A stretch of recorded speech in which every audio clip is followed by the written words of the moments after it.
Buenos días a todos los presentes y a quienes nos acompañan virtualmente. Dará apertura a este panel vía Zoom la licenciada en Ciencias Políticas Ana STURMFELS. Ella se desempeña en GIZ, que es la Agencia de Implementación de la Cooperación Técnica Alemana para el Desarrollo Sostenible. Es experta en planificación y ejecución de programas de lucha contra la corrupción. La licenciada será asistida por una traductora. Adelante, licenciada. Thank you very much for this introduction, and good afternoon from Germany to all of you. My task today is going to be to make the connection between the first panel on the coordinated audit you heard earlier with the topic of this panel. So I'm going to speak about anti-corruption, gender, and the COVID-19 pandemic. And my main message will be that these topics are mutually reinforcing each other, so that we have to, in any kind of countering measure to corruption or the COVID-19 pandemic, we have to add a gender lens to it. For this, I have prepared a short presentation that I would like to share with you. And I cannot change the slides. Okay, now. I'm sorry for that. So first, let's look at the relation between corruption and COVID-19. And I'm going to keep this short because I'm sure that this has been discussed at length already many times before. So the main hypothesis is that the response mechanisms to COVID-19 have actually led or are still leading to an increase of corruption and the misuse of public funds. And why is that so? It's mainly because the response mechanisms to COVID-19 are touching upon several high-risk sectors to corruption. And of course, the most prominent one being public procurement. I think we've all heard about those large-scale corruption cases where medical supply got lost or was delivered on low quality. It's been in the news all around the world. So I think that's nothing new, I'm telling you. But there are also other high-risk sectors involved. For example, when governments are setting up social welfare and remedy programs, the selection of potential beneficiaries usually is quite prone to corruption. As well as the health sector per se, of course, at service delivery level, people might have to pay to access treatment, or in this case, to actually circumvent treatment, to circumvent isolation. And I could go on. There are several more risk areas like the distribution of vaccine or the sudden hiring of medical staff. So there's been a lot of high-risk sectors involved in the response to COVID-19, which ultimately has led to an increase of corruption and the misuse of public funds.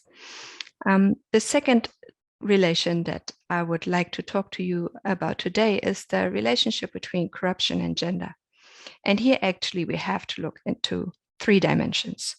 So the first dimension is a bit of a contested one. There is research that says that women are affected by corruption directly more often, meaning that they are exposed to corruption, they are victims to corruption more often than men, simply because they're seen as the easier target, especially for extortion.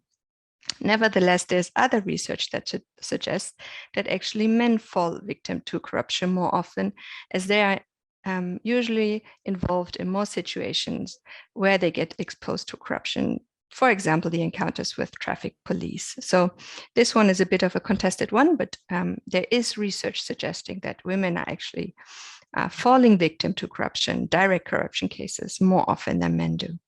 The second dimension, which is not contested, is that women are affected more by the so-called negative externalities of corruption, and in this case, systemic corruption. So not individual single corruption cases, but systemic corruption leads to different negative consequences for the whole of society, from which usually women suffer more than men. So, for example, when public funds get diverted and are not available for social welfare programs, or, as I said, service delivery in the health and education sector, usually that affects women more. Another important aspect here is the lack of access to justice or the safeguarding of human rights when the justice system is corrupted, which usually also affects women more, which is basically due to existing power relations within the society, limited access to decision-making or resources, any type of financial resources. So the third dimension that we should look at is that women are affected by certain types of corruption more. And this very much looks into what has come to be known as sextortion. Sextortion is defined as the abuse of power for a sexual favor, and it can happen in many different settings, be it teacher-student, employee and supervisor, or government official and service seekers. So in many different settings, this can actually happen. And of course, it does not affect women only, but they are at higher risk to fall victim to sextortion. So lastly, we should look into the topic of gender and COVID-19. And I'm sure that my fellow panelists are going to allude much more on that. So also I will keep this short, but the main hypothesis is that the response mechanisms to COVID-19 are actually deepening pre-existing gender inequalities. And why is that so? The main reason is that the majority of health workers, or generally put, the majority of caretakers, for example, taking care of sick family members or children who cannot go to school, the majority of caretakers and health workers are women. So in order to take on that responsibility, a lot of them have dropped out of formal employment or have been drawn into the private sphere a lot more than before. Also, the women are overrepresented in the informal sector. So they were generally more prone to losing their jobs and losing their sources of income. And lastly, and I'm sure we're going to talk about this later, of course, we've seen a concerning increase in gender-based violence during the pandemic. So with all of this said, what do we conclude? We have to conclude actually that corruption and COVID-19 are two phenomena that are adding fuel to already existing gender inequalities and that are adding fuel to the deterioration of the life realities of women and other vulnerable groups. And they are actually reinforcing each other. So as I've said, I will restate, it is vital that we add a gender lens to any kind of response mechanism that we plan. I would like to introduce some very concrete suggestions or recommendations for your consideration on how to add a gender lens to your activities. But before that, on a more general note, I would like to introduce the theoretic model we use at GIZ to actually analyze the functionality of a national anti-corruption chain, because that's where our starting point is, to actually identify potential measures to counter corruption. So the anti-corruption chain that we use very much follows the life cycle of a corruption case. So we start at prevention. Best is if corruption never even happens. But then if it happens, it goes from detection to prosecution to sanctioning, which will ultimately lead to prevention again. And these tasks have to be performed effectively for a national anti-corruption system to be working. But they can and usually are being implemented by many different institutions with many different mandates. So Supreme Audit institutions, of course, being one of them, anti-corruption institutions, public prosecutors, they're all involved in the national anti-corruption chain. And what we see, what our experience is from many countries, is that usually the standalone tasks are implemented quite well. The problem starts when the process or the concrete case is being handed over from one task to the other. So, for example, from detection to prosecution, because that usually involves the handing over also from one institution to the other. And usually what we see is that there is a loss of information or a lack of data sharing for many different reasons.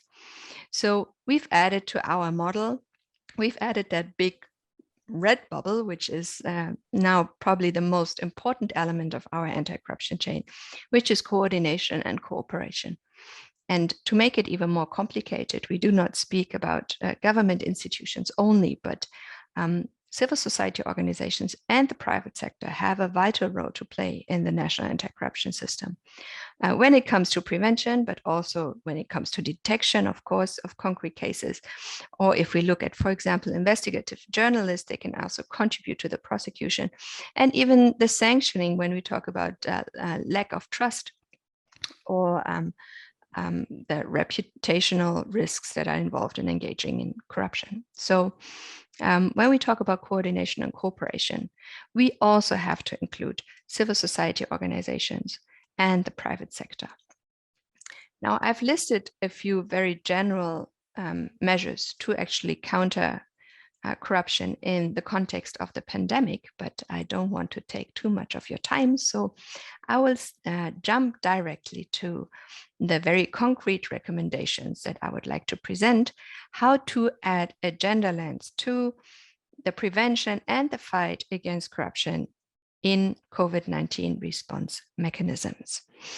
And the first one here is that one should prioritize gender relevant sectors and institutions for audits, and also do not focus on compliance audits only, but on include performance audits, because that's where we could see the negative effects that might have occurred for women. So prioritize the sectors like health, for example, or education relevant to women, and perform performance audits. The second one is to mainstream the gender aspects or the gender lens into all of the audits. So, for example, when you look at budget allocation, and maybe budget has been allocated in the context of the pandemic to countermeasures for COVID-19, procurement of medical supply.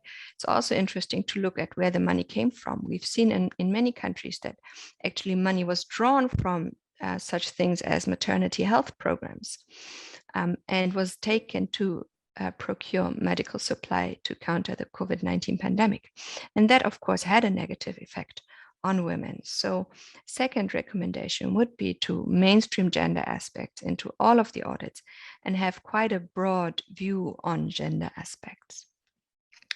The third recommendation is to consider the perspective of women in the audits, especially in the selection and verification of data. And this does not only focus on female auditors, but also more generally on including the women perspective, maybe represented by women groups, maybe represented by females, or maybe even represented by sensitized male members of the society, to make sure that the perspective of women is actually included in the accountability measures.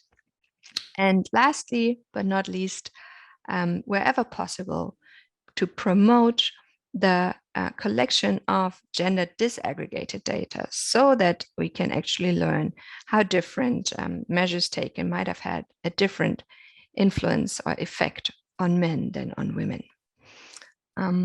With this, I would like to thank you very much for your attention and already hand over to my colleague, Erwin Ramirez, who will give you further details on the support rendered to the Latin American and Caribbean Supreme Audit Institutions by German Development Cooperation. Erwin, I hand over to you.